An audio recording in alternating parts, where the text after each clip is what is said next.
ایک مرتبہ نبی کریم صلی اللہ علیہ وآلہ وسلم حضرت یوسف علیہ السلام کا حسن بیان فرما رہے، حسن یوسف کو آپ بیان فرما رہے کہ حضرت یوسف علیہ السلام بہت حسین تھے، بہت خوبصورت تھے۔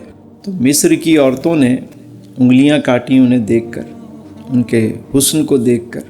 اماں عائشہ بیٹھی ہوئی ہیں، سن رہی ہیں، تعریف سن رہی ہیں۔ جب تعریف تسلسل سے ہونے لگی تو کہتی ہیں حضور ایک بات عرض کروں؟ کہنے لگی یا رسول اللہ یہ بتائیں آپ زیادہ حسین ہیں یا یوسف علیہ السلام زیادہ حسین تھے؟ اللہ اکبر۔ تعریف سنی نا، پوچھ ہی لیا، اتنی تعریف آپ فرما رہے ہیں، یہ بتائیں کہ آپ زیادہ حسین ہیں یوسف علیہ السلام زیادہ حسین؟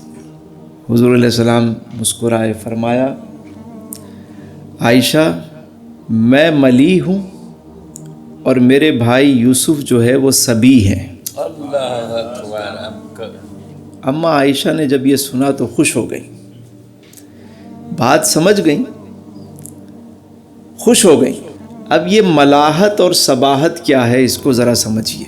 ملیح کہتے ہیں نمکین حسن کو، اللہ، اور صبی کہتے ہیں میٹھے حسن کو۔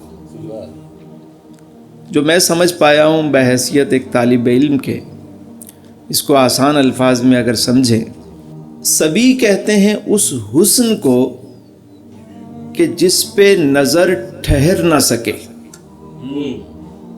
اور ملیح کہتے ہیں اس حسن کو جس سے نظر ہٹ نہ پائے۔ میرے امام نے اسی نقطے کو جو بیان کیا نا بڑی خوبصورتی کے ساتھ، فرماتے ہیں کہ حسن یوسف پہ کٹیں، کاٹی نہیں، کٹیں۔ ایک تو ہوتا ہے کاٹنا، کاٹی نہیں، محو ہو گئیں حسن یوسف میں، انگلیاں کٹ گئیں۔ فرماتے ہیں یا رسول اللہ حسن یوسف پہ کٹیں مصر میں انگشت زنا، سر کٹاتے ہیں تیرے نام پہ مردان عرب۔ اللہ اکبر، اللہ، صرف نام پہ۔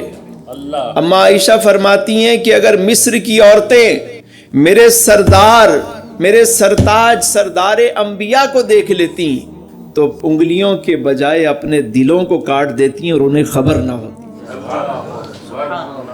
حسن یوسف پہ کٹیں مصر میں انگشت زنا۔